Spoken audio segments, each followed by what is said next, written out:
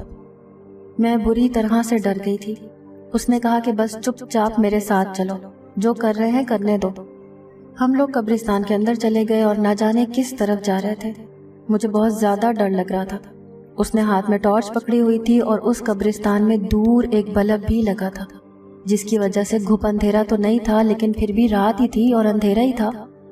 ہم لوگ چلتے چلتے جا رہے تھے۔ مجھے آس پاس دیکھ کر وحشت محسوس ہو رہی تھی۔ کہتے ہیں کہ لڑکیوں کو قبرستان میں نہیں جانا چاہیے، سج دھج کے بھی نہیں جانا چاہیے، اور میں تو دلہن بن کے آئی تھی۔ پتہ نہیں میرے ساتھ کیا ہونے والا تھا۔ جب ہم آگے پہنچے تو وہاں پر 2 آدمی بھی کھڑے تھے، شکل سے ہی بڑے امیر اور مالدار لگ رہے تھے۔ میں حیران رہ گئی۔ اس نے کہا کہ ہاں بھائی اکرم، لے آئے ہو اپنی بہن کو؟ تو اس نے کہا کہ جی ہاں صاحب، لے آیا ہوں، یہ دیکھیے۔ اس نے کہا کہ ہاں اچھی تو لگ رہی ہے۔ اب تو مجھے پورا یقین ہو گیا کہ میرا بھائی مجھے بیچنے والا تھا۔ میرے حلق میں آواز پھنس گئی، آنکھوں میں آنسو تھے، مجھے کچھ سمجھ نہیں آ رہا تھا، میرے سے بالکل بولا نہیں جا رہا تھا۔ انہوں نے کہا کہ پھر لگ جاؤ کام پہ۔ اس نے کہا کہ جی کیوں نہیں، اور وہ شاپر میں سے کوئی چیز نکال کر اسے ایک کھلی ہوئی قبر کے آس پاس رکھنے لگا۔ یہ کچھ موم بتیاں تھیں، کچھ لال کلر کا رنگ تھا، کچھ جلے ہوئے پھول تھے اور کسی کی قمیض بھی تھی۔ میں نے کہا کہ تم کیا کر رہے ہو؟ میں بس اتنا ہی بول پائی کہ اس نے کہا کہ تم فوراً اس قبر کے اندر لیٹ جاؤ۔ میں نے کہا کہ کیا مطلب؟ اس نے کہا کہ لیٹ جاؤ، بس جو کہہ رہا ہوں وہ کرو، اسی بات کے تو پیسے مل رہے ہیں پاگل۔ ان لوگوں نے کسی پر کالا جادو کروانا ہے اور ہم لوگ وہ کالا جادو کر رہے ہیں، جس کے لیے ایک جوان اور خوبصورت لڑکی کو دلہن بنا کے قبر کے اندر لٹانا ہوگا، اور میں تم سے یہ کام لے رہا ہوں۔ میرے بھائی نے مجھے ایک سانس میں یہ سب کچھ بتا دیا۔ میں حیران رہ گئی۔ میں نے کہا کہ مجھے پہلے کیوں نہیں بتایا؟ تو کہنے لگا کہ اگر پہلے بتاتا تو تم یہاں تک کبھی نہیں آتی۔ اب چپ چاپ لیٹ جاؤ، نہیں تو یہ لوگ ہم سے پیسے لے لیں گے۔ وہ سارے پیسے انہوں نے ہی ہمیں دیے ہیں۔ کچھ نہیں جائے گا تمہارا، کچھ نہیں ہوگا، یوں قبر میں لیٹنے سے تھوڑی نہ کچھ ہوتا ہے، بس 15 سے 20 منٹ کی بات ہے۔ میں نے اس آدمی کی طرف دیکھا جو ہماری طرف ہی دیکھ رہا تھا، لیکن ہماری باتیں سن نہیں پا رہا تھا کیونکہ میرا بھائی بہت آہستہ سے بول رہا تھا۔ یوں زندہ ہوتے ہوئے قبر میں لیٹنا کتنی عجیب اور بری حرکت ہے، لیکن میں مجبور ہو گئی۔ میرے بھائی نے بھی کہا کہ میں یہیں پہ ہوں، کچھ نہیں ہوگا۔ میں قبر کے اندر لیٹ گئی اور میرا بھائی عجیب و غریب قسم کی آوازیں نکالنے لگا، جیسے کوئی منتر پڑھ رہا ہے۔ میں اچھی طرح جانتی تھی کہ اسے کوئی منتر نہیں آتا تھا، اور اس طرح کی کسی بات کے بارے میں وہ نہیں جانتا تھا۔ یہ سب کچھ جھوٹ تھا اور وہ ان لوگوں کو مزید بے وقوف بنا رہا تھا، اور یہ سمجھ رہے تھے کہ اس طرح کرنے سے ان کا دشمن ختم ہو جائے گا۔ 20 سے 25 منٹ تک میرے بھائی نے دنیا کی ایسی آوازیں اپنے منہ سے ادا کی جو میں نے کبھی سنی بھی نہیں تھی۔ پتہ نہیں کون سی زبانوں کو مکس کر کے بول رہا تھا۔ اس کے بعد وہ لوگ وہاں سے چلے گئے اور انہوں نے ہمیں بقایا پیسے دے دیے۔ میرے بھائی نے اس سارے ڈرامے سے پورے 2.25 لاکھ روپے کمائے تھے۔ اس کے بعد ہم گھر واپس آ گئے اور اب روز یہی سب کچھ ہونے لگا، لیکن آج میں بہت زیادہ پریشان تھی اور بہت زیادہ ڈری ہوئی تھی۔ میں نے اپنے بھائی کو کہا کہ ہم یہ کام چھوڑ دیں گے، تم نے تو کہا تھا کہ بس 2-3 لوگوں کے لیے کریں گے تو پیسے اکٹھے ہو جائیں گے، لیکن پیسے کی لالچ ختم ہی نہیں ہو رہی تھی۔ جتنے بھی پیسے جمع ہوتے تھے میرا بھائی کہتا تھا کہ 2-3 لاکھ اور بن جائیں گے تو اچھا ہے، 2-3 لاکھ اور بچ جائیں تو اچھا ہے، لیکن آج میں نے انکار کر دیا اور میں نے کہا کہ میں اس کی بات نہیں مانوں گی اور میں اس کے اندر بالکل بھی نہیں لیٹوں گی۔ ہم دونوں بہن بھائیوں میں لڑائی شروع ہو گئی۔ میں نے کہا کہ تم کتنے غلط انسان ہو، تم کتنا برا کام کر رہے ہو، اور اس پورے کام میں مجھے بھی شریک کر رہے ہو، مجھے بھی گناہ گار کر رہے ہو، خود بھی گناہ گار ہو رہے ہو۔ آج ہمارے ماں باپ زندہ ہوتے اور وہ یہ سب کچھ دیکھ لیتے تو ہمارے بارے میں کیا سوچتے۔ ابھی ہم لوگ لڑائی جھگڑا کر ہی رہے تھے کہ ہمیں دور سے پولیس کی گاڑی کی آواز آئی۔ شاید ان کو دور سے روشنی نظر آ گئی تھی اور وہ چیک کرتے ہوئے اس طرف آ گئے کہ یہاں پر کیا ہو رہا ہے۔ اگر وہ ہمیں پکڑ لیتے تو ہمارے ساتھ بہت برا ہوتا۔ میرے بھائی نے کہا کہ بھاگو بھاگو، فوراً بھاگو یہاں سے۔ ہم وہاں سے پوری طرح بھاگے۔ میں بھاگتے بھاگتے گر بھی گئی، مجھے زخم بھی لگ گئے، اور ہم نے جلدی سے ایک ٹیکسی پکڑی۔ اس نے بھی زیادہ پیسے لیے کیونکہ وہ سمجھ گیا تھا کہ کوئی گڑبڑ ہے۔ اپنے گھر آ کر ہم نے دم لیا، حالت بری ہو چکی تھی۔ میرا بھائی بری طرح ہانپ رہا تھا اور مجھے بھی کھرونچیں لگی تھی۔ میں نے کہا کہ اب تو سدھر جاؤ، اب تو یہ سب کچھ چھوڑ دو۔ اس نے کہا کہ ٹھیک ہے، آج کے بعد یہ سب کچھ نہیں کریں گے۔ جتنے پیسے جمع ہو گئے ہیں وہی کافی ہیں، اسی سے کوئی کاروبار کریں گے۔ میں نے اپنے بھائی کو کہا کہ تمہارے کاروبار میں کبھی برکت نہیں آئے گی، تم نے وہ پیسے کس طرح سے کمائے ہیں؟ اس کا کہنا تھا کہ اور کوئی راستہ نہیں تھا میرے پاس۔ اس نے ایک کاروبار بنا لیا اور اب گھر میں روز کی آمدنی آنے لگی۔ اس نے اس لڑکی سے شادی بھی کر لی جس سے وہ بہت زیادہ محبت کرتا تھا، اور اب میرے لیے بھی کوئی رشتہ تلاش کر رہا ہے۔ مجھے نہیں پتا کہ اس نے صحیح کیا یا غلط، لیکن اب میں مزید اس کے ساتھ یہ سب کچھ نہیں کرنے والی تھی، اسی لیے میں نے انکار کر دیا، اور میرے بغیر وہ یہ کام نہیں کر سکتا تھا۔ پتہ نہیں یہ سب کچھ کیا تھا، لیکن جو بھی تھا ہماری زندگی میں آیا اور ہم نے اس کام کو کیا اور اس کے بعد ختم کر دیا۔ برائی تو ہم نے کی، لیکن اب ہم برائی نہیں کر رہے ہیں۔ اب اپنے حق حلال کے پیسے کما کر کھاتے ہیں، دکانداری چلاتے ہیں۔ اللہ ہمیں معاف کر دے اگر ہم سے کوئی غلطی ہوئی ہے تو، اللہ ہمیں معاف کر دے، ہم تو یہی کہہ سکتے ہیں۔